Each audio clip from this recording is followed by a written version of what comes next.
ಗುರುಗಳೀಗ ಪ್ರೇಮ ವಿವಾಹವೋ ಅಥವಾ ಕುಟುಂಬದಲ್ಲೇ ನನ್ನ ಮಗಳಿಗೆ ಮದುವೆ ಆಗಲಿ ನನ್ನ ಮಗನ ಮದುವೆ ಆಗಲಿ ಅಂತ ಹರಸ್ಕೊಂಡಿರ್ತಾರೆ ತಂದೆ ತಾಯಿಗಳು, ಅಥವಾ ಆ ಪರ್ಟಿಕ್ಯುಲರ್ ವರ ಅಥವಾ ವಧುನೋ ಹರಸ್ಕೊಂಡಿರ್ತಾರೆ. ಮದುವೆನೂ ಆಗುತ್ತೆ, ಚೆನ್ನಾಗಿರ್ತಾರೆ, ಹರಕೆ ತೀರಿಸಿರೋದಿಲ್ಲ. ಇದೇನಾದ್ರೂ ಪರಿಣಾಮ ಬೀರುತ್ತಾ? ಈ ಪರಿಣಾಮ ಹೇಗೆ ಹರಕೆ ಅನ್ನುವಂಥದ್ದು ಕಂಪ್ಲೀಟ್ ಕ್ಲಿಯರ್ ಆಗೋದಿಲ್ಲ ಅಂತಂದಾಗ ಹೆಣ್ಮಗುವಿಗೆ ಸಾಮಾನ್ಯವಾಗಿ ಎಫೆಕ್ಟ್ ಬೀಳಲ್ಲ. ಯಾಕಂತಂದ್ರೆ ಹೆಣ್ಮಗು ಹರಕೆ ಕಟ್ಕೊಳ್ಳೋದು ಯಾರು? ತಾಯಿ ಕಟ್ಕೊಳ್ತಾರೆ. ಆ ಮನೆಗೆ ಸಂಬಂಧಪಡುವಂತ ಅಲ್ಲಿವರೆಗೂ ಮಾತ್ರನೇ ಇರುತ್ತೆ.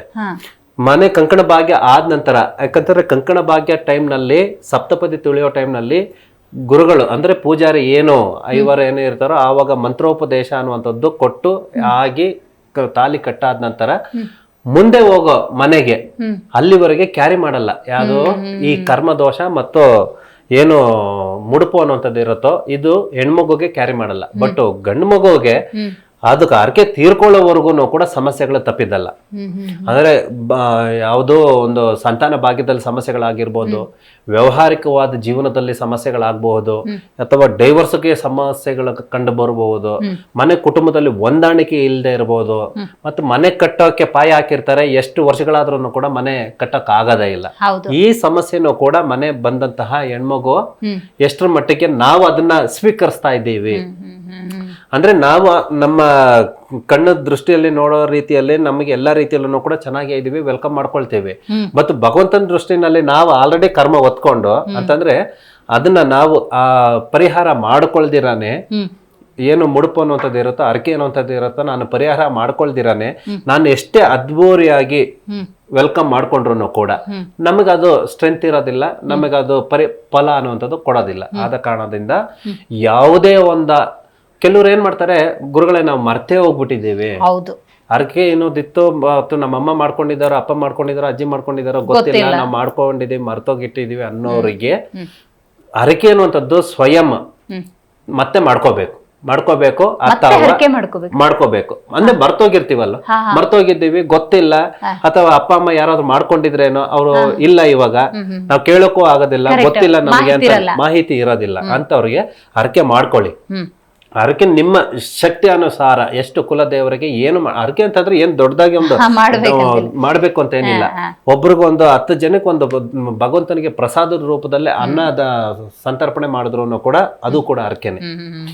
ಅಥವಾ ನಮಗೆ ಸಾಧ್ಯವಾದಷ್ಟು ಎಷ್ಟು ಸಾಧ್ಯವಾಗುತ್ತೋ ಅಷ್ಟು ಬಡ ಮಕ್ಕಳಿಗೆ, ಒಂದು ದೇವಸ್ಥಾನದ ಮುಂದ್ಗಡೆ ಕೂತಿರುವಂತಹ ಒಂದು ಭಿಕ್ಷಕರಿಗೆ ಅವ್ರು ಕೇಳ್ತಾ ಇರ್ತಾರೆ, ಅವರು ಒಂದು ರೂಪದಲ್ಲಿ ಕರ್ಮ ಹೊತ್ಕೊಂಡೆ ಅಲ್ಲಿ ಕುತ್ಕೊಂಡಿರೋದು.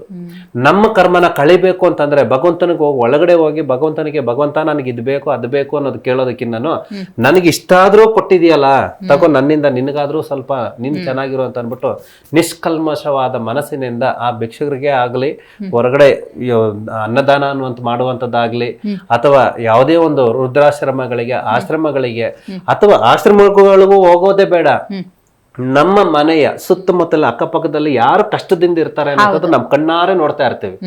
ಅವರಿಗೆ ಸಾಧ್ಯವಾದಷ್ಟು ನಮಗೆ ಸಹಾಯ ಮಾಡಿದ್ರೆ ಇದೇ ನಿಜವಾದ ಸೇವೆ, ಹರಕೆ ತೀರಿಸುವಂತದ್ದು ಗುಣ, ಇದೇ ನಿಜವಾದ ಪೂಜೆ. ಭಗವಂತ ಇದನ್ನೇ ಮಾನವೀಯತೆಯಿಂದ ನಾವು ಪ್ರತಿಯೊಂದು ಸಂಸ್ಕಾರವನ್ನು ಕೂಡ ಬಿಡದಿರ ಎಷ್ಟು ಸಾಧ್ಯವಾಗೋದಷ್ಟು ನಾನು ಮಾತ್ರ ಚೆನ್ನಾಗಿರ್ಬೇಕು ಅನ್ನೋದಲ್ಲ, ನಾನು ಚೆನ್ನಾಗಿದ್ದೇನೆ, ನನ್ನ ಅಕ್ಕಪಕ್ಕದವ್ರನ್ನು ಕೂಡ ಚೆನ್ನಾಗಿ ನೋಡ್ಕೋಬೇಕು ಅನ್ನೋಂಥದ್ದು ಒಂದು ಒಳ್ಳೆ ಮನೋಭಾವ ಬರುತ್ತಲ್ಲ, ಇದೇ ನಿಜವಾದ ಭಕ್ತಿ, ಇದೇ ನಿಜವಾದ ಪೂಜೆ. ಜಿ ಕನ್ನಡ ನ್ಯೂಸ್ ಈಗ ನಿಮ್ಮ ಮನೆಯಲ್ಲೇ ನೋಡಿ, ಎಲ್ಲ ಕೇಬಲ್ಗಳಲ್ಲಿ ಈಗ ಲಭ್ಯ. ನಿಮ್ಮ ನೆಚ್ಚಿನ ಜಿ ಕನ್ನಡ ನ್ಯೂಸ್ ಈಗ ಸನ್ ಡೈರೆಕ್ಟ್ ನಲ್ಲಿ number 292, Tata Play number 1664, Jio TV number 1334, NXT digital number 30, N cable number 30, city networks 51, U digital number 162, GTPL number 17, Rockline telecommunications number 42, Shri Basaveshwara cable number 168, rural cable network 60, Vinayaka digital 57, Abhishek cable 821, city channel 53, Siddeshwara cable network 57, ವಿ4 digital infotech 628, Surya digital networks 53, Gajanan digital number 836, Malnad infotech private limited number 56, Metrocast number 830, victory digital number 167ರಲ್ಲಿ ನೋಡಿ ಆನಂದಿಸಿ.